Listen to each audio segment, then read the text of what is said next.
बच्चों आपको ध्यान है हम लोगों ने 234F करा था।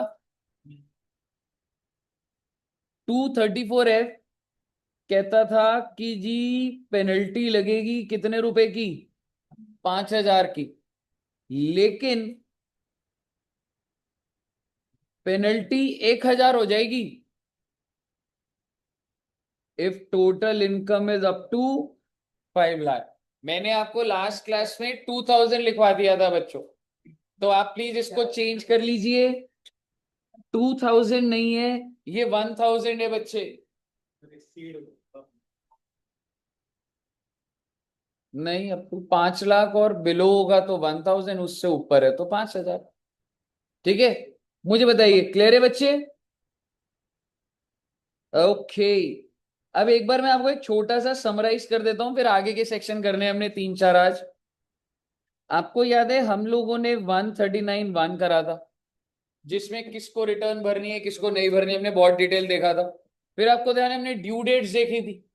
सबसे पहले अगर मैं बात करूं, हम लोगों ने देखा था who is required to file, और साथ ही साथ फिर हमने क्या देखा था, ड्यू डेट्स। बहुत अच्छी बात है। फिर हमने करा था 139(3). कौन सा था 139(3)? Loss return. फिर हमने क्या करा था, बिलेटेड रिटर्न अभी करा नहीं था, जो सेक्शन करे थे 234A तो नहीं हुआ था ना, 234F हमने करा था, जो कि ये कहता था कि भाई जो पेनल्टी है या तो 5,000 लग जाएगी या फिर 1,000, ये हमने करा था। ठीक है, अब मैं आपके साथ एक सेक्शन स्टार्ट कर रहा हूं, दैट इज 139 सबसेक्शन 4। और 139(4) क्या होता है बच्चे? Belated return. ओके, जैसे कि अभी अभी जो साल खत्म हुआ, दैट इज प्रीवियस ईयर 24-25। बहुत अच्छी बात है। कहने से इसकी ड्यू डेट क्या है बच्चों? Generally for individual 31 July. Extend हो गई वो छोड़ो ना, वो तो हर साल की कोई ना कोई रीजन की वजह से हो रहा है। बट लीगल डेट क्या है बच्चे? 31 जुलाई 25। अगर आप 31 जुलाई तक फाइल कर देते तो क्या उसको मैं बिलेटेड बोलूंगा? नहीं। इसका मतलब वो रिटर्न, यानी कि मैं कह सकता हूं अगर आप यहां भर रहे हो so it is within the time limits. ये सब लिखने की आपको जरूरत भी नहीं है, लेकिन आपको ये समझ आ रहा है 31 जुलाई से पहले पहले अगर भर दी तो within the due date से। लेकिन अगर आपने रिटर्न इधर भरी, मान लीजिए टुडे इज 21 अगस्त 25, और आपने रिटर्न इधर भरी है बच्चे,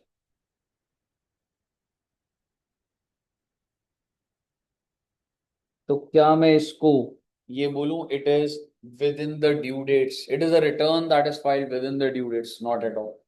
कहने से आपने लेट भरी है, क्या मैं लेट रिटर्न भरना अलाउड है? सर बिल्कुल अलाउड है। लेकिन जब आप ये रिटर्न भर रहे होंगे तो आपको एक सेक्शन उधर सिलेक्ट करना होगा, दैट इज 139(4). जब आप रिटर्न भर रहे होते तो उधर ड्रॉप डाउन में आता है कि अगर आप ऑन टाइम भर, जैसे अगर मैं आज भर रहा हूं तो मैं 139(1) लूंगा। अगर मैं 139(4) जैसे लूंगा ना ड्रॉप डाउन से, तो लेगा ही नहीं, सॉफ्टवेयर को पता आप टाइम पर हो। लेकिन अगर टाइम निकल जाएगा तो क्या सॉफ्टवेयर मुझे 139(1) सिलेक्ट करने देगा?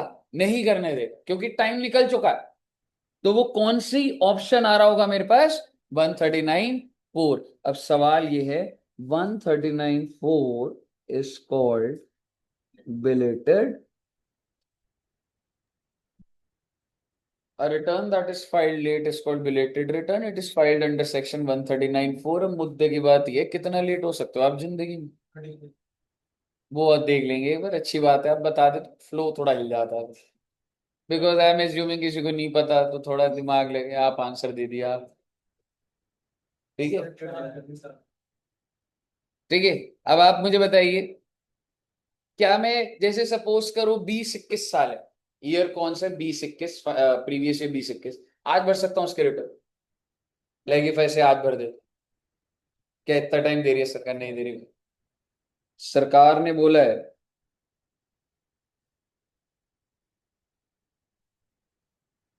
Last date to file belated return is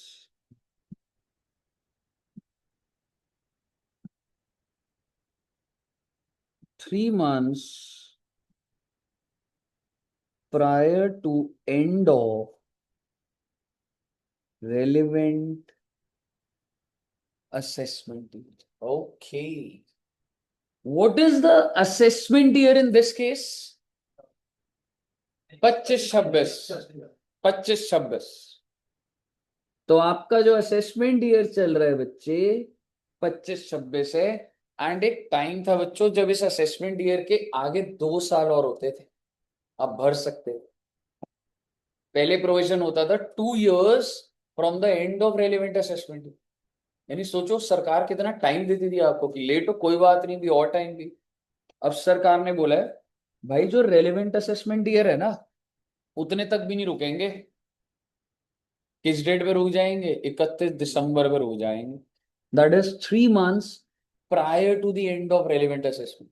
so in this case can I say that's 31 December 2020। पहले यहां तक क्लियर है? यानी कि 31 दिसंबर को अगर आपने नहीं भरी, अब ऑप्शन ही नहीं आएगा सॉफ्टवेयर के अंदर। अब सरकार ही देखेगी अगर पकड़ा जाएगा कि ऐसा कुछ होगा। बट इस साल के रिटर्न आप भर ही नहीं पाओगे। पहले बताइए, सर क्लियर है बच्चे? सर सर हाँ जी, हाँ जी, बोलो। सर वो स्क्रीन पूरी विजिबल नहीं हो रही, थोड़ा कट के दिख रहा है। एक सेकंड। पहला पॉइंट लिख लिया सब बच्चों ने? नहीं लिखा अभी?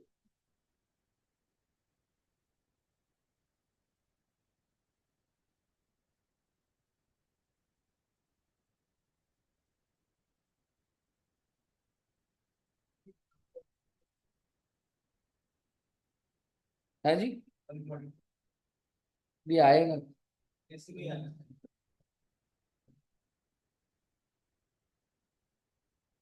ठीक है, पहला पॉइंट क्लियर है। दूसरा पॉइंट दिखेगा before the end of assessment whichever is earlier। Okay।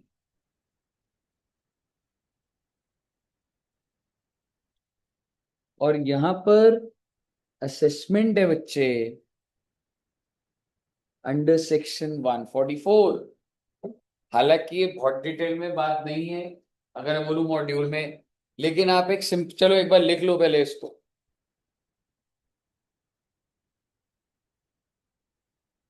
हाँ जी, prior to the end of relevant assessment.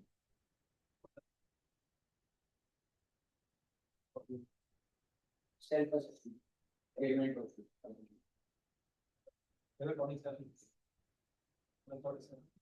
आप बहुत ज्यादा आगे वाला पढ़ रहे हो। और 147 होता है स्क्रूटनी के, होते हैं वो बहुत ज्यादा, जैसे जिसमें मैं नोटिस देता हूँ रेड के लिए, रेड होने से प्रायर, तो वो बहुत ज्यादा आपने ज्यादा पढ़ लिया। आप ज्यादा मत पढ़ो, थोड़ा बेसिक करो, क्योंकि ज्यादा पे मत जो जो कराया ना उसमें थोड़े कोशिश करो आपको नंबर आए आपको पहले। ठीक है, क्योंकि कंफ्यूज हो, हाँ ये बात तो है, नंबर का तो नहीं आते तो यही बोलना पड़ता है बेटे वाले। ठीक है, तो वो चीज है, वो कंफ्यूज हो जाएगा तो। अभी छोटे बच्चे हो ना, कंफ्यूज हो जाओगे नहीं। अच्छा, अब मेरी बात समझिए। सर ये 144 ना अपने में समुंदर होता है बेटे। ठीक है, इसको क्या बोला जाता है मैं आपको बताता हूँ। देखो एक लाइफ में एक चीज बताइए, आप जो भी रिटर्न भरते हो, क्या ऐसा हो सकता है कि आपका केस फंस जाए? होता होगा, बिल्कुल होता। ठीक है, आप मुझे बताइए, अगर जैसे आपके पेरेंट्स है, ठीक है, और वो सैलरीड एम्प्लॉई है, तो आपको क्या लग रहा है उन लोग को नोटिस आता है क्या? वो नोटिस नहीं आता। सरकार को पता है साइड वाला क्या ही कर लेगा, कितना ही गड़बड़ कर लेगा। ठीक है, लेकिन अगर नोटिस आ जाए तो घबरा जाएगा एम्प्लॉय, भाई पता नहीं क्या करना है। ठीक है, लेकिन आपको बताओ कंपनीज को हर साल नोटिस आता है बेटे, क्योंकि आप समझिए इनकम टैक्स गवर्नमेंट, आप एक कंपनी में जॉब कर रहे हो। ठीक है, मैं जब जॉब कर रहा था तो कंपनी को नोटिस आया, तो मुझे बताओ is it a good news for a company? But क्या एज अ प्रोफेशनल, और आप जब नौकरी कर रहे हो, क्या आपको खुशी होती है, दुख होता है यार बेचारी कंपनी? खुशी होती है। आपको दूसरे के दुख में खुशी हो रही है बेटे, क्यों हो रही है, ऐसा क्यों? आपका काम मिलेगा। है जी, एग्जैक्टली exactly. आपको ये है भाई अगर नोटिस आएगा तो ही तो मैं काम करूं, समझ रहे हो? सो जब कंपनी को नोटिस आता है, ठीक है, तो बेसिकली तो ही तो आप काम करते हो। तो मैं एक छोटी सी चीज पहले ये बोल रहा हूं, जिंदगी में एक इंसान, पूरी कहानी सुन लेना आप, कोई नहीं, अब पहले और फिर दोबारा देखेंगे। ये इंसान या तो आरओआई भरेगा, या तो आरओआई नहीं भरेगा। अगर ये आरओआई भरता है तो इसको जिंदगी में एक नोटिस आ सकता है, 143 वन नहीं बेटे, 143 वन दुनिया में सबको मिलता है। उसको इंटीमेशन बोला जाता है। जो रिटर्न भरता है ना मेल पे, एक इंटीमेशन आती है, जो कैलकुलेटर जो ऑटोमेटिकली सॉफ्टवेयर देते हैं कि हमारे हिसाब से इंटीमेशन, अगर आपको कल को देखना हो ना तो वो इंटीमेशन होती है। वो कुछ नहीं होता उसमें, जो आपने भरी है वो सरकार कहती है हमने अभी तो एक्सेप्ट कर लिया, हमारे हिसाब से इंटीमेशन है, कोई काम नहीं होता उसका। ठीक है, तो अगर हमने रिटर्न भरी है तो ऐसा हो सकता है कि आपको एक नोटिस आ जाए, दैट इज 143 टू का। ये notice is not a good news. Notice आता है, और ये किस चीज का नोटिस है? Notice for scrutiny. Scrutiny assessment बोला जाता है, जिसमें ये नोटिस में लिखा जाता है that your case you filed the return on this date with this acknowledgement number on, and your case has been selected for detailed scrutiny. अब आपको इनकम टैक्स के ऑफिस जाना, अब वो आपका बैंक अकाउंट की प्रिंट निकलवाएगा और उसने कुछ ऑब्जर्वेशन निकाल लेगा और आपसे वो सवाल जवाब पूछेगा कि बैंक में ये एंट्री कहाँ से है, सेल कितनी है दिखाओ, पीएनएल, सेल इतनी है तो जीएसटी की सेल दिखाओ, सप्लाई दिखाओ कितनी बेची, जीएसटी की रिटर्न देखेगा, इनकम टैक्स। अब भाई वो घुस जाएगा। आप मुझे बताइए, क्या वो बहुत गलतियां निकाल सकता है? बिल्कुल नहीं। क्या वो बहुत गलतियां निकालना चाहता है? बिल्कुल निकालना। क्यों? ताकि जो पैसा आपने सरकार का नहीं दिया हुआ वो किसको मिल जाए? सरकार को। ऐसा नहीं है, वो गलती निकाल रहा है, आपको दिखाएगा तुमने 10 लाख रुपए की गड़बड़ करी है, मुझे 4% दे दो, मैं सब ठीक कर दूं। जिस तरीके से आपको पुलिस वाले भैया भी रोक देते हैं, रेड लाइट क्रॉस करते हो, चालान होता है 10,000 का, ठीक है, तो आपने कितने दे दिए? 500 रुपए दे दिए। सिमिलर वे, ऑब्वियसली कुछ ना कुछ अमाउंट का ऑर्डर निकालेगा कि ये है। बट अगर आपके ऊपर इंपैक्ट पड़ रहा होगा टैक्स का, कि आपके ऊपर 40 लाख का टैक्स है, तो वो उसको 3-4 लाख 5 लाख में कर दो। क्यों? क्योंकि जो गलती आपको और उसको पता लग गई है बट वो ऑर्डर में नहीं है, और उसके लिए आपको उसको कॉम्पेंसेट करना होगा। समझ रहे हो? तो बेसिकली ये नोटिस आया है, ठीक है। नोटिस के बाद आप 5-6 सिटिंग्स हो जाती हैं, तो फाइनली ऑर्डर आता है बच्चे। और आप इसको एओ का ऑर्डर कह सकते हैं, और आप कह सकते हैं scrutiny, that based on the notice. Starting से पूरा फॉर्मली लिखा हो जाता है, you filed return, then notice was issued, then further on multiple hearings हमने ये कंक्लूजन निकाली कि आपने 25 लाख रुपए देने हैं। और एक डिमांड ऑर्डर भी आ जाता है। डिमांड ऑर्डर क्या होता है? सेक्शन 156 में होता है, आपके लिए रेलिवेंट नहीं है। ठीक है, एक डिमांड ऑर्डर होता है, ये जो 25 लाख है आपने 15 दिन में देने हैं। ठीक है, 15 दिन में आपको पैसा देना पड़ेगा। अगर आप सेटिस्फाइड नहीं हो तो अपील फाइल कर लो। यहीं से फिर अपील की चालू स्टार्ट हो। ठीक है, CIT appeals, ITAT, high court, supreme court. तो बेसिकली ये जर्नी क्या है? एक इंसान रिटर्न भरता है, अगर नोटिस आ गया तो ऑर्डर भी निकलेगा, और if you feel that you are aggrieved, अगर आपको लग रहा है आप खुश नहीं हो, तो आपके पास दो रास्ते होते हैं बेटे। पहली चीज, या तो पे कर दो, पे एज पर दी ऑर्डर, मतलब अगर आपको लग रहा है ठीक है यार, पे एज पर AO ऑर्डर। और दूसरी बात क्या होती है, अपील फाइल कर दीजिए। और अपील का सीक्वेंस क्या होता है, सबसे पहले CIT अपील, CIT अपील से भी अगर आप खुश नहीं हुए, 1-2 साल केस चलेगा, ITAT, ITAT से कोर्ट नहीं आता हाई कोर्ट, हाई कोर्ट नहीं तो supreme. So this is another aspect, ये अलग दुनिया है, और बहुत डिटेल दुनिया है। ये अपने में पूरी की पूरी नौकरी और सारा का सारा आपका है। ये आएगा आपके फाइनल के अंदर, समझ रहे हो? पूरा का पूरा फाइनल के सिलेबस में यही कि अपील में CIT अपील की क्या डेजिग्नेशन, इसने जो ऑर्डर दिया ITAT का क्या होगा, कौन केस करेगा, हजार बातें हैं। समझ रहे हो? अनलिमिटेड बात है, बहुत जितना डिटेल आप अभी पढ़ रहे हो उतना ही समुंदर है सारा का सारा अपील का। ठीक है, मुद्दे की बात यो नहीं है, मुद्दे की बात ये है, आपने रिटर्न भरी, आपको नोटिस आया, उसके बाद क्या आया, ऑर्डर आया, और फिर आप अपील है उसमें। एक बंदा सोचता है सर ये सब प्रॉब्लम ही ना हो, मैं रिटर्न ही नहीं भरता। जब रिटर्न ही नहीं भरूंगा तो नोटिस ही नहीं आएगा, और हो जाएगा, कोई दिक्कत ही नहीं। लेकिन बेटे अगर आपने नोटिस, अगर आपने रिटर्न नहीं भरी ना, आपको क्या लग रहा है सरकार ने कोई प्रोविजन नहीं बनाया होगा? सरकार ने बोला है कि इसको शो कॉज नोटिस भेजो, SCA ने शो कॉज नोटिस। कौन से सेक्शन में? Under section 1। 144 जो होता है ना, वो होता है बच्चे बेस्ट जजमेंट।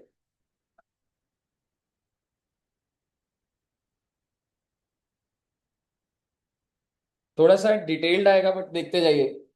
ठीक है, आप एक इंसान हो, हमने रिटर्न नहीं भरी, ठीक है, तो सबसे पहले तो अगर मैं आपको सीक्वेंस बताऊं ना, सबसे पहले ना आपको एक नोटिस आएगा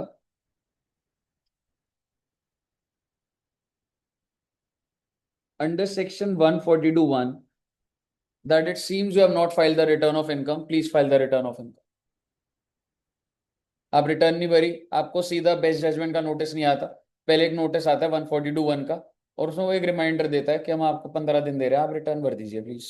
15 दिन, 20 दिन, वो जो मर्जी चल रहा है। आपने इसका रिप्लाई नहीं करा, ठीक है, आपने इसका रिप्लाई नहीं करा, अब आपको क्या आएगा, शो कॉज नोटिस, कि इट सीम्स आपने ROI नहीं भरी, इट सीम्स आपने नोटिस का रिप्लाई नहीं करा, तो हम आपको शो कॉज नोटिस देते हैं। और हम आपको शो कॉज नोटिस क्या दे रहे हैं, कि अब आप रिटर्न भर दीजिए। ठीक है, फाइनल वार्निंग है, आप रिटर्न भर दीजिए। आपने इसका रिप्लाई भी नहीं करा, अब आपके घर सीधा ऑर्डर आएगा बेटे, ऑर्डर अंडर सेक्शन 140, और उसमें आपकी इनकम निकली हुई आएगी। अब आपसे कोई सवाल जवाब नहीं होगा, आपसे जब जब पूछा आपने रिप्लाई नहीं करा, सरकार अपने सोर्सेस के थ्रू आपकी इनकम निकाल देगी, उस पर टैक्स निकाल देगी, और साथ में डिमांड ऑर्डर भी दे देगी। डिमांड ऑर्डर होता है कि भाई अब पेमेंट करो। सर क्या डिमांड ऑर्डर इसके साथ भी आता है? बिल्कुल आता है। पैसे को मांगने के लिए डिमांड ऑर्डर होता है 156 सेक्शन। ठीक है, सो बेसिकली चाहे वो यहां हो चाहे मुद्दे की बात ये नहीं है, मैं बस आपको एक प्रोसेस दिखा रहा हूं। So that's demand order. अब आप मुझे बताइए, एंड अब आप बोलोगे सर तो ये जो ऑर्डर है इसको क्या बोला जाता है बच्चे? Best judgment order.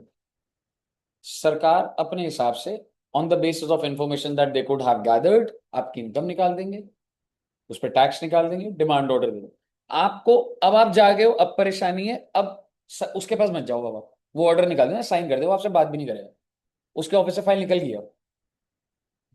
अब अगर आपको इससे परेशानी है, तो आप अपील में जाइए, मेरे ऑफिस आके कुछ नहीं होगा। मैंने जब आपको बोला आप नहीं आए, अब मत आइए आप। ऑर्डर निकलने के बाद बात नहीं करूंगा आपसे, आपको वो ऑर्डर पसंद है पे कर दो, नहीं पसंद है जाओ अपील के अंदर जाओ, कोर्ट में जाओ। मुझे बताइए, क्लियर है बच्चे यहाँ पे? अब आप मुझे बताइए, मैंने बिलेटेड रिटर्न के अंदर क्या 144 लिखा है, पर क्या मैंने 143 लिखा है? क्योंकि आपने रिटर्न ही नहीं भरी थी। मतलब समझ आया आपको क्या बोला मैंने?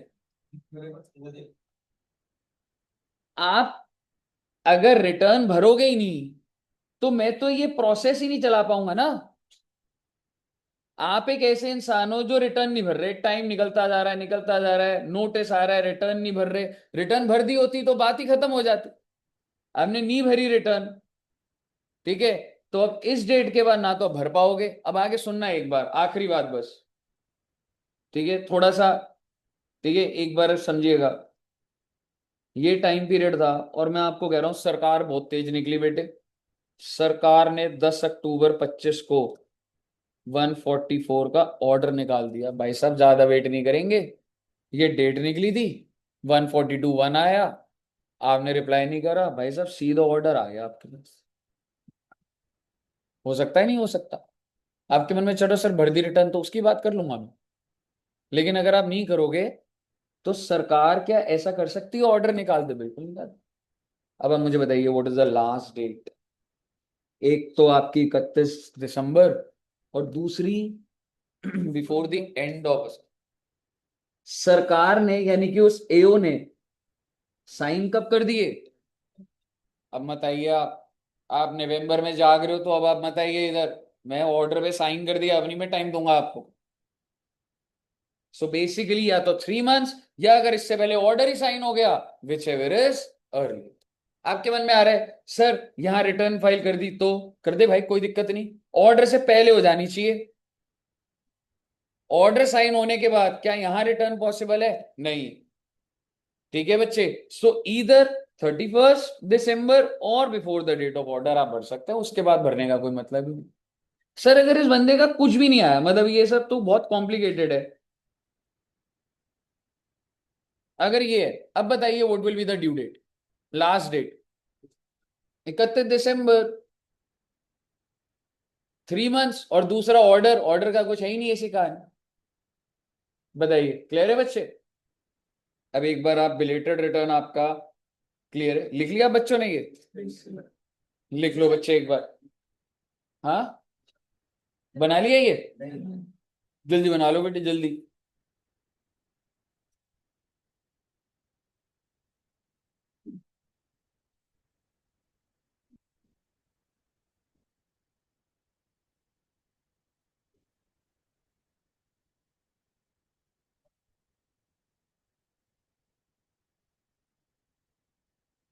बेस्ट जजमेंट का मतलब समझ गए ना आप?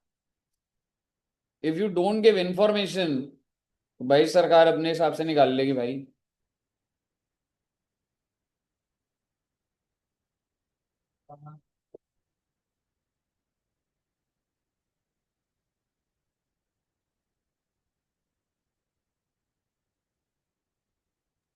सर एक बार स्क्रूटनी का मतलब दोबारा बता दीजिए।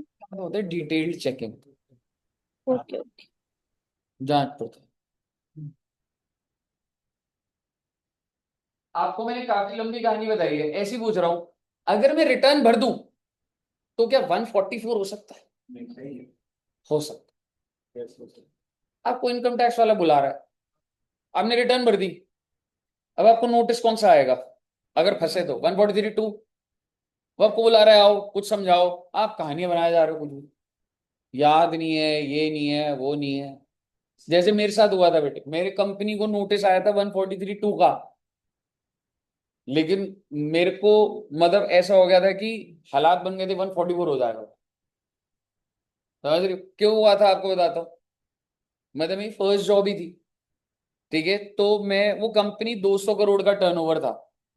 तो उस कंपनी मतलब उनका ना इनकम टैक्स ही मैं देखता था, सर्विस टैक्स देखता था, और भी टीम तो थी 10-12 लोगों की, बस 200 करोड़ हैंडल हो जाता। ठीक है? तो कंपनी को नोटिस आया 143(2) का।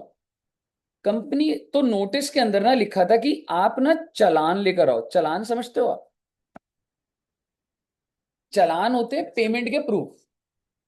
उसने मेरे से मांगे थे मार्च के, जो कि कितने पेजेस होते हैं लगभग, अगर 15 पेमेंट है तो 15 पेजेस ले जाने थे मुझे।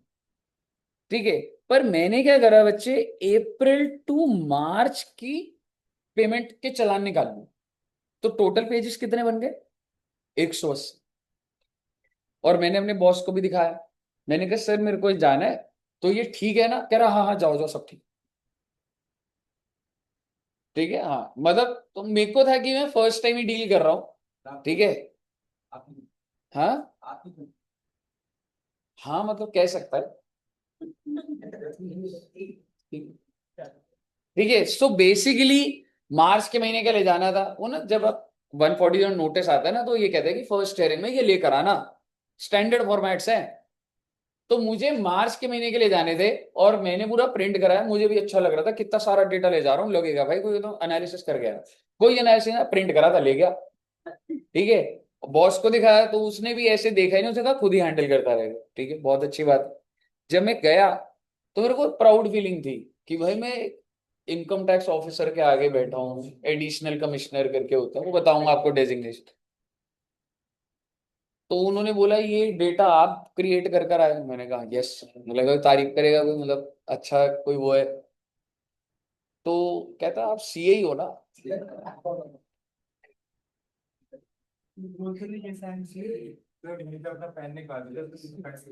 ठीक है, मैंने कहा हाँ बिल्कुल है।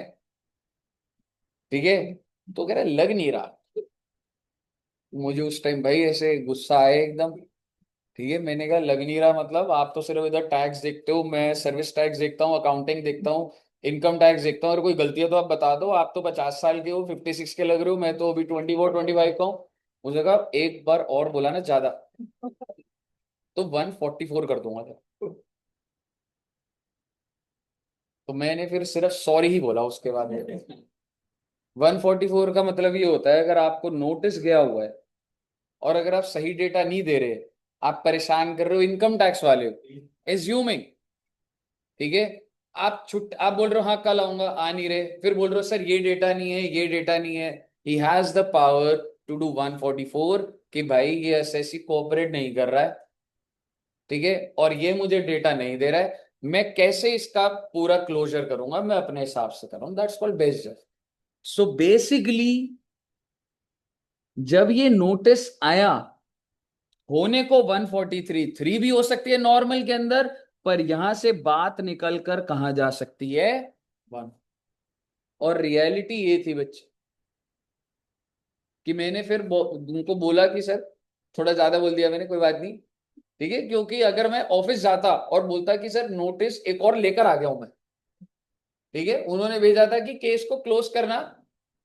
ठीक है, पर एक नया केस तो नहीं बोला था ना खुलवा देना। ठीक है, तो मैंने उस टाइम फिर यही फिर बॉस को अपने बताया, कह रहे कि अरे यार देख के जाया करो। तो मेरे मन में तो था कि सर आप भी देख सकते थे, पर मैं बोला नहीं। ठीक है, so basically they have this power, और इनकम टैक्स वाले ये हरास करने के लिए यूज कर। कोई ऐसे को उसमें कोई बहुत बड़ी बात नहीं थी। उनको पर मंथ कुछ पेमेंट जाती थी, वो रुकी हुई थी, वो जानबूझ के तंग करा, गलती तो थी। लेकिन उसके बाद अगली ही बार तो आइए आइए चाय पीजिए सीए साहब, moment in 5 6 days there approach changes. और मैं भी जान के हैरान था, मैं आपको बताता हूँ जो मैंने देखा था। आपके हिसाब से वो पैसे जो भी खाते होंगे, कैश लेते होंगे बैंक, कैश बैंक में जा रहा है बेटे। They have on contract basis कुछ भी लोग, not on the rules of income tax, contract basis पे। ठीक है, और उनके अकाउंट कंपनी को दे रखे।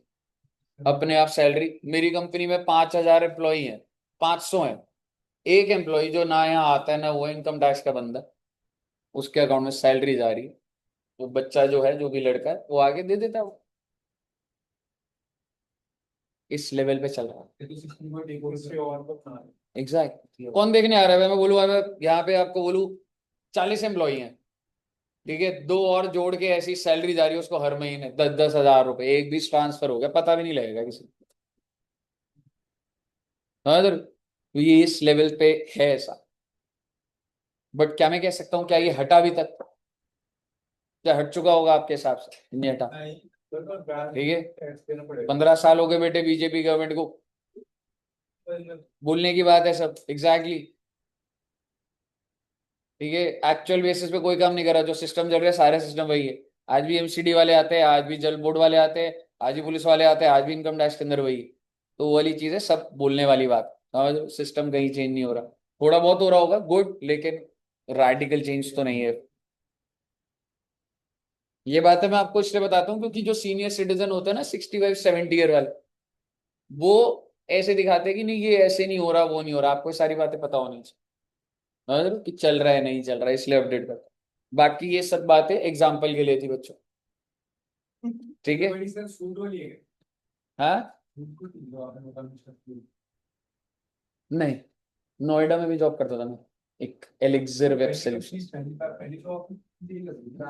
हो सकता है वो सेकंड थर्ड हो, अब बोल देता हूँ मैं, ठीक है, वो चीज है।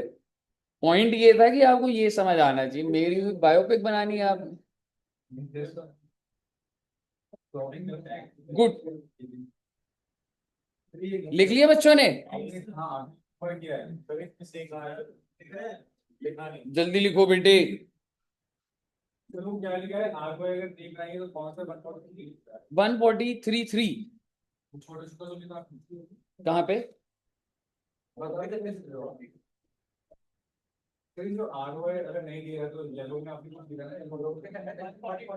नोटिस अंडर सेक्शन 142(1), ये नोटिस होता है जिसमें रिटर्न का रिमाइंडर होता है और बुक्स भी मंगवाई जाती है। हाँ जी। यार अब ये ऐसे यहाँ पे तभी देगा कि आप लिख लो।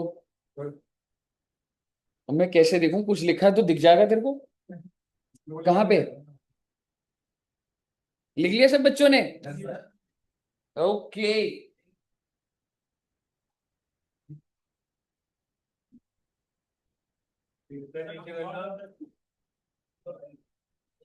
कौन सा? डिमांड ऑर्डर में एक पेज का ऑर्डर होता है। I order you to pay 50 lakh 60 lakh as per this order attach, पुराने वाले ऑर्डर का, असेसमेंट ऑर्डर का पैसे देने, पे विद इन 15 डेज।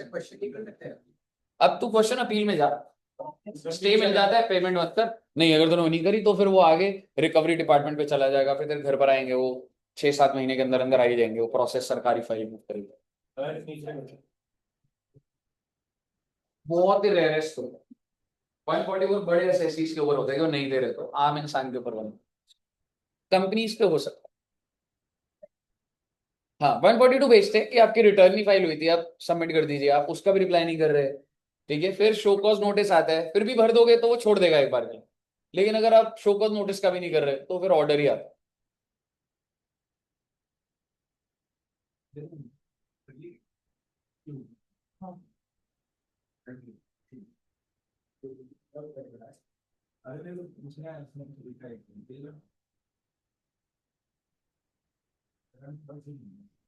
हो गया, कर लिया नोट?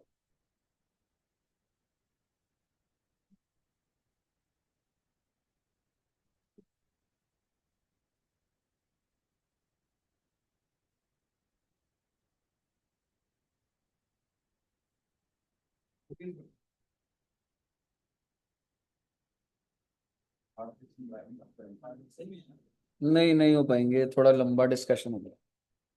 इसके बाद एक सेक्शन और हो पाएगा।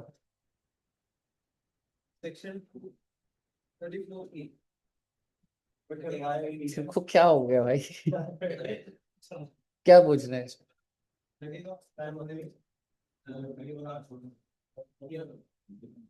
रिटर्न अगर तूने फाइल नहीं करी, अब तू जब भी फाइल करेगा लाइफ में, इस साल की रिटर्न मान ले, तो जब तक नहीं करी तो इंटरेस्ट लगता है।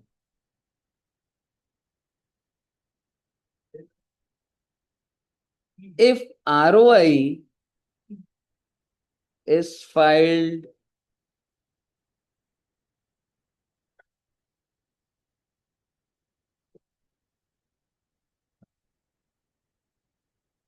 within the time limits as per 142(1), is it still called belated return? बेटे एक बार सुन लो जरा बात को, आपकी ड्यू डेट मिस हो चुकी है, इसके बाद ही तो 142(1) आएगा। 140 में बड़ी छोटी चर्चा करी थी मैंने, पर अब मैं डिस्कस कर रहा हूं। आरओआई कब तक भरनी होती है आपने? 31 जुलाई। 142(1) कब आएगा? 31 से पहले आ जाएगा? बाद में आएगा कि भाई तुमने नहीं भरी? ठीक है। तो तुमको 142(1) कब आया? मान लो 10 अगस्त। जनरली बोल रहा हूं कितने दिन में फाइल करनी है? With in 15 days. ठीक है, मान लो 142(1) कितने टाइम में फाइल करनी है? With in 15। और आपने भर दी विद इन 15 डेज। 10 अगस्त को और नोटिस आया कि तुमने रिटर्न नहीं भरी, भर दो। आपने भर दी 2-4 दिन में। तो क्या, तो आप इतना समझ रहे ये रिटर्न जुलाई में भरी हमने, अगस्त में भरी? ऑब्वियसली अगस्त में भरी। Is it still called a belated return? और मैं ये बोलूं नहीं, 142 के हिसाब से तो मैंने टाइमली भरी है, तो ये 139। It is still belated. 31 जुलाई के बाद भर रहे हैं आप बिलेटेड रिटर्न। तो if ROI is filed within the time limits as per 142(1), is it still a belated return? Answer is yes. Clear है? बस बेटे 2 मिनट में अगला सेक्शन हो जाएगा। ये सारा थ्योरेटिकल सेक्शन है, आपको डिटेल में बताएगा। बस एक बात और वैसे लिख रो बिलेटेड की। Can a belated return be revised? अगला टॉपिक रिवाइज का ही है। आपने रिटर्न भरी, कोई गलती निकली, रिवाइज कर सकते हैं आप। बिलेटेड रिटर्न है, आंसर इज कर सकते। एक टाइम था जब बिलेटेड रिवाइज नहीं होती थी, अब रिवाइज हो जाता है। तो भी हो, एक टाइम था सरकार ने बंद भी करा हुआ था, इसलिए लिखवाया।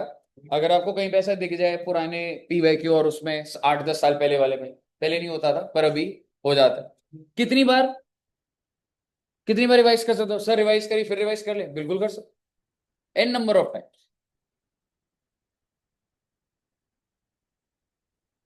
N number of. बिना टाइम वेस्ट करे 139.5 पे आ रहा हूं। 139.5 आप मान के चलिए, आपको सारा समझ आएगा।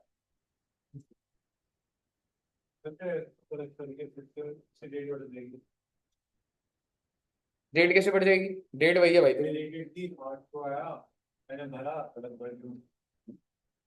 तो अब तो भरनी पड़ेगी ना, देखो। अगर देखो नोटिस आया, अगर जैसे अब सरकार का नोटिस आओ चेकिंग के लिए आए, उसके बाद तू कह रहा है अरे अब सही कर देता हूँ, फिर ऐसे नहीं होता।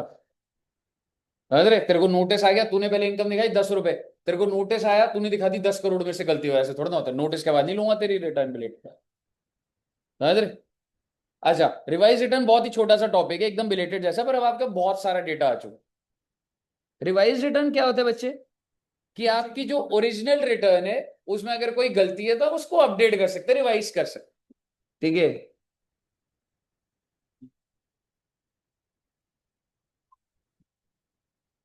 रिवाइज रिटर्न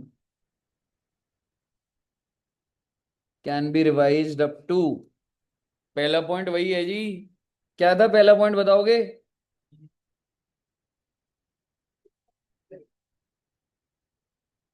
हाँ वही है, मतलब उस पॉइंट में क्या था? Exactly. Maggi point rocks. 3 months prior to the end of a relevant assessment. Can I say that is 31st December whatever year? और दूसरा है जी, before the completion of assessment under section 144,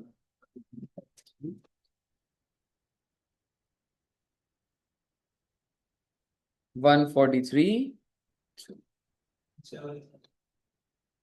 whichever is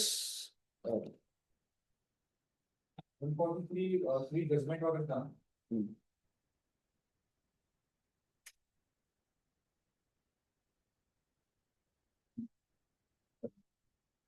यहाँ तक clear है?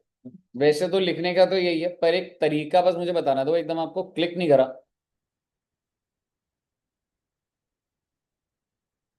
ऊपर वाले में हमने सिर्फ और सिर्फ कौन सा सेक्शन लिखा? क्योंकि ये था कि आप ना रिटर्न ही नहीं भर रहे हो आप। समझ रहे हो? अगर मैं बोलूं बिलेटेड रिटर्न, ऐसी जनरली बोल रहा हूं, एक बार समझना। ठीक है, वो एक टाइमिंग थी, वो निकल चुके हो एकदम। एकदम से आपको नेचुरली समझ आता। बिलेटेड रिटर्न का लॉजिक क्या था कि आप थोड़ा लेट हो रहे हो, थोड़ा लेट हो रहे हो, थोड़ा लेट हो रहे हो। तो जब आप रिटर्न ही नहीं भर रहे, तो इसलिए मैंने यहाँ पे 143.3 नहीं भरा, तो आप रिटर्न भर ही नहीं रहे हो आप समझ रहे हो मैं क्या बोल रहा हूँ? इसमें यहाँ पे मैंने 143.3 क्यों नहीं लिखा? एग्जैक्टली, रिटर्न आप भर ही नहीं रहे हो आप। इसलिए यहाँ पे असेसमेंट सिर्फ कौन सी हो सकती है? 144। और रिवाइज का क्या है बच्चे? हो सकता है क्योंकि आप ओरिजिनली रिटर्न भर चुके थे, तो हो सकता है आपके ऊपर 143.3 का ऑर्डर भी आ जाए, 144 आ जाए, कुछ भी आ जाए। बिकॉज रिवाइज वाले के केस में तो अपना लॉजिक है कि रिटर्न भरा हुआ है बंदा। तो अगर रिटर्न भरा हुआ है तो भाई जनरली कौन सा सेक्शन चल रहा होता होगा उस पे?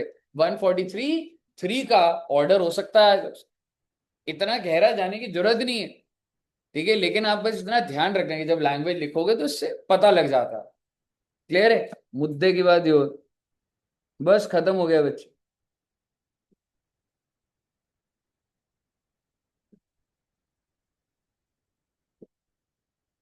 सेम वही बात, क्या बिलेटेड रिटर्न रिवाइज हो जाएगी? हाँ, belated return can be revise. Answer is yes. Return filed under section 139(1), यानी कि within the due dates, can it be revised? बिल्कुल जी, बिल्कुल रिवाइज हो जाएगी। How many number of times? N number of times revise हो जाएगी भाई साहब। सरकार ने कुछ पे वो नहीं करा हो। अब आपको एक बढ़िया बात बताता हूँ, सिर्फ प्रोफेशनल्स है वो समझ सकते। आपने देखा रिटर्न की जो डेट्स आ जाती है, बहुत प्रेशर आ जाता है। जिसके पास भी रिटर्न का काम है, 400 रिटर्न है पेंडिंग है, आज आखिरी दिन है, भर पाएगा वो? भाई साहब सिर्फ सबमिट का बटन दबा दे, सबमिट कर लो, कर देना रिवाइज कल के दिन। समझ रहे हो? ये आम जनता को थोड़ा ना समझ आती है बात। हमेशा टाइमलाइन पूरी कैसे हो जाती है? आप कल को अभी सीए के अंदर प्रैक्टिसिंग के अंदर काम करोगे, 100 रिटर्न पड़ी हुई है, आपको तो एकदम लगेगा अरे भाई काम रात तक तो रुकोगे रुकोगे जितनी भरोगे। लेकिन वो आखिरी के 3-4 घंटे क्या बोलेगा, एक काम कर, सबका नाम डाल और सबमिट का बटन दबा देगा। कल देखेंगे रिटर्न सबमिट हो गई। अब ये थोड़ा ना कल ही नोटिस आ जाएगा, रिवाइज कर देना कल। बट कोशिश ये होती है उन लोग की कि हम 31 तक सारा काम खत्म कर। लेकिन अगर नहीं हुआ, दे हैव दिस कि भाई तू, एक बंदे की 10 करोड़ इनकम है, या तू जीरो डाल के अभी कर दे, कल कर देंगे अपडेट, उसको दिमाग लगा। समझ रहे हो? सो लास्ट डे पर अगर आप जस्ट सबमिट का बटन भी दबा दोगे, सबमिट कर दिया भाई, रिवाइज कर लेना। किस डेट तक रिवाइज कर सकते हो आप? 31 दिसंबर। कोई ऐसी टेंशन वाली? बताइए सब क्लियर है? ओके। क्या आप यहीं तक पढ़ना चाहते हैं? या आप आगे भी पढ़ना चाहते हैं? आगे फिर पढ़ेंगे सर। हमारी 6 मिनट है आपके पास, अगर चाहो तो। 6 मिनट में तो, हाँ, 4:30 की बात बोलते हैं। अगली क्लास में रिटर्न खत्म होगा, बट डेटा है मेरे पास। 6 मिनट में नहीं आएगा, वो 20-20 मिनट का सेक्शन है। ठीक है, 234 ए करा देता हूँ, 234 ए करा देता हूँ।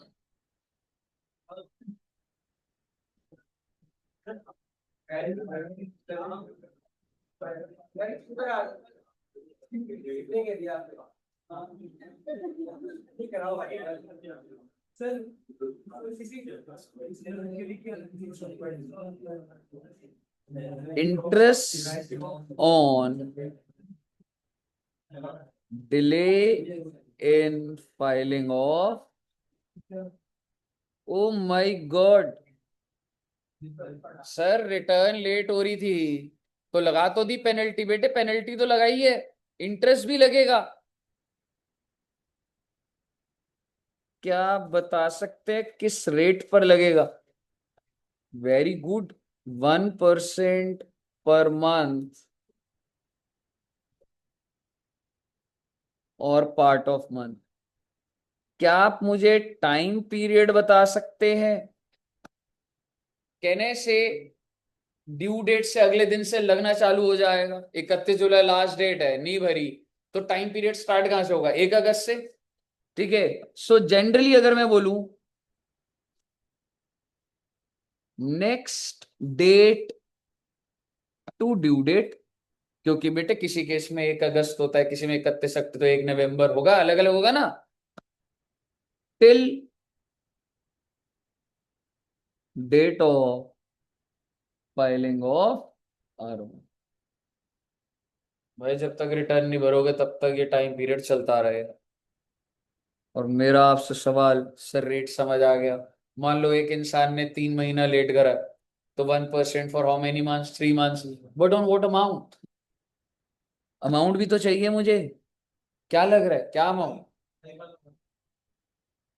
उस पेनल्टी के ऊपर इंटरेस्ट लगाएगा?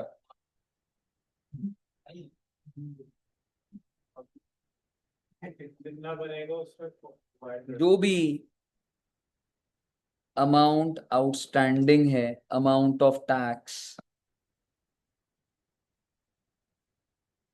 Payable, it's very technical, payable है। मतलब सर, वो बेटे मतलब ये हुआ, मतलब ये हुआ 1/4/24, 31 मार्च 25, ये ROI की डेट है। और मैं आपको कह रहा हूं आपकी टोटल इनकम है 8 लाख, आपका टैक्स है 2 लाख, TDS 50,000, एडवांस टैक्स 50,000। क्या 31 जुलाई को आपने ROI भरी? नहीं भरी। कौन सी डेट को भरी? 1 नवंबर को भरी। 1 नवंबर ले लो, 15 नवंबर ले लो, कोई दिक्कत नहीं।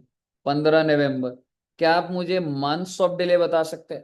कहने से that's August, September, October and November. I take full month क्योंकि पार्ट ऑफ मंथ है। कितने महीने हो गए? 4 महीने। तो मुझे बताइए रेट कितना है बच्चे?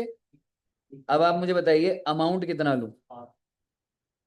50,000 जो अभी पेबल, पेबल समझ आ, I am sorry, what is the outstanding amount?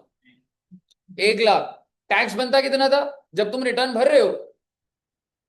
तुम बताओगे नहीं तुम्हारी ये इनकम है, ये सब है, कितना आउटस्टैंडिंग टैक्स आ रहा है? बहुत अच्छी बात है, 1 लाख। रेट कितना? 1%, 4 महीने। कितना आ गया? पहले यहां तक समझ आया? टेक्निकल ले जाऊंगा अभी, यह आसान बात करिए अभी। अब मैं आपको कह रहा हूं 31 जुलाई को सर बंदे ने रिटर्न नहीं भरी, पर इसने सेल्फ असेसमेंट टैक्स पे कर दिया।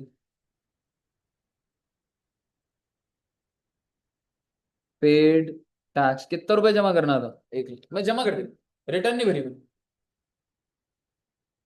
31 जुलाई को रिटर्न नहीं भरी मैंने। पर 31 जुलाई वाले दिन अगर आप मेरी सिचुएशन देखोगे तो क्या कोई टैक्स आउटस्टैंडिंग है? तो आप मुझे बताइए, अगर ये केस नंबर बी बन गया, ये केस नंबर ए हो गया, जैसे case number B, I am saying tax paid on और बिफोर 31 जुलाई 1 लाख। अब कैसे निकालोगे? क्योंकि आउटस्टैंडिंग तो कुछ है ही नहीं। यानी कि अगर रिटर्न की ड्यू डेट तक अगर आप सारा टैक्स जमा कर दो, तो चाहे रिटर्न लेट भी हो जाए 234A नहीं लग पाएगा।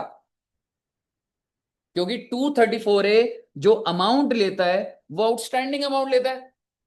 और अगर मैं कुछ आउटस्टैंडिंग रखू ही ना, मैं पे कर दिया मैंने, तो ब्याज कहां से लग जाए? पेनल्टी लगेगी वो 5,000 1,000 वाली। ठीक है। यानी कि अगर टैक्स इज पेड ऑन और बिफोर, तो आप मुझे बताइए 3 चीजें चाहिए होती हैं। एक चाहिए होता है amount, that is nil, rate is 1%, period is 4 month. आपके हिसाब से इंटरेस्ट कितना आएगा? निल आएगा, क्योंकि जो मुझे अमाउंट चाहिए वो आउटस्टैंडिंग चाहिए था, है ही नहीं कुछ आउटस्टैंडिंग। समझ आया बच्चा आपको लॉजिक? ये नोट कर लीजिए। हाँ जी। जो टैक्स वाले वो टैक्स लिखा है ये। ओवरऑल पूरे साल के 8 लाख पे टैक्स 2 लाख है। ठीक है, जो तेरी फाइनल कंप्यूटर 50,000 तेरा टीडीएस कटा हुआ था, तूने 50 एडवांस टैक्स भी दे रखा है। सो इन योर फाइलिंग उस टाइम पे 1 लाख आउटस्टैंडिंग दिख रहा है। तो तू 1 लाख जब हो रहा है तो वो तू लेट करेगा तो फिर तू लेट गया। मैं 31 जुलाई तक की पेमेंट देखूंगा तेरी। 1 लाख पे करते हो अपने ROI सर। और तुमको बिना ROI की कंपटीशन के बिना अपने टैक्स पे करते हैं। ऑनलाइन अभी कर दूंगा, बोल तेरे नाम पे कितना टैक्स जमा करना है, पैसे दे। तो क्या सरकार, payment is different from filing return. Return की डेट और पेमेंट डेट अलग अलग होती है। मैं ये कहना चाह रहा हूँ कि सर टैक्स की कंपटीशन आप कैसे कर रहे हो? मैं बस बैकएंड पे एक्सेल शीट्स है bro। मैं बस सरकार की वेबसाइट पे जाके डेटा नहीं दे रहा, मैं बस डेटा तो सारा बनाओ। जिस दिन मैं रिटर्न भरता हूँ उस दिन का डेटा थोड़ा ना होता है, वो तो बना रहा हूँ मैं कब से। एडवांस टैक्स पे करते हैं। एडवांस टैक्स पे, हाँ जैसे एडवांस टैक्स होता है ऐसे आप ऑनलाइन जाओ, पेमेंट हो जाती है, 2 मिनट में हो जाती है पेमेंट। पूरी कंपटीशन भी करनी पड़ेगी फिर। कंपटीशन पेमेंट बनी होती है कंपनीज के पास, आपको नहीं करनी होगी, ये तो जरा से, तो बस इतना ही पॉइंट समझ लिया बहुत। थ्योरेटिकल है बस, ये कोई क्वेश्चन नहीं आने वाले इसमें। बिना कंपटीशन का रहता है पेमेंट करना। नहीं कर ली कंप्यूटेशन, नहीं कंप्यूटेशन कर, हाँ कर देगा फाइल, लेकिन बाय चांस कोई रीजन है, ठीक है, कि वो फाइल नहीं कर रहा, तो उसने फटाफट बोला एक काम करो टीम, मुझे अमाउंट बताओ, मैं पेमेंट करता हूँ, रिटर्न बाद में भर। रिटर्न के अंदर 25-30 पेज होते हैं। उन्होंने कहा तू भाई मुझे अमाउंट बता, पे करता हूँ, इससे ब्याज से तो बच जाऊंगा। बताइए, क्लियर है बच्चे? ओके, तो सही है बच्चे। जो मैंने सोचा था 1 क्लास में हो जाएगा वो 2 में हुआ है वैसे, लिख रहा था, बट हमारा नेक्स्ट क्लास में खत्म हो जाएगा। नहीं नहीं बच्चे, ऐसे बात, 2 क्लास का ही था वैसे, तो अच्छे से सुना आप सभी बच्चों ने, ऐसी बात नहीं। सर आपकी बातें सर सर जैसे कि ये 142(1) लगाओ उस पे, पहले उसने रिटर्न फाइल नहीं करी। नोटिस हो गया। हाँ। नहीं नहीं, मैं कह रहा हूँ 142(1) लगा उस पे, फिर उसने जब फाइल करी तो उसमें रिवाइज रिटर्न भी लग गया, तो उसमें तूने जब फाइल कर दी है तो उसमें रिवाइज कर सकता है। जैसे वन कोई भी फोर्टी टू रिवाइज वन कर के सकता नोटिस में तूने भरा, है। हाँ फिर देखो अगर मेरे से कोई गलती हो गई हाँ। तो क्या रिवाइज कर सकते, जो भी आप रिटर्न करते हो उसको आप रिवाइज कर सकते, अनलेस तेरे को नोटिस आ जाए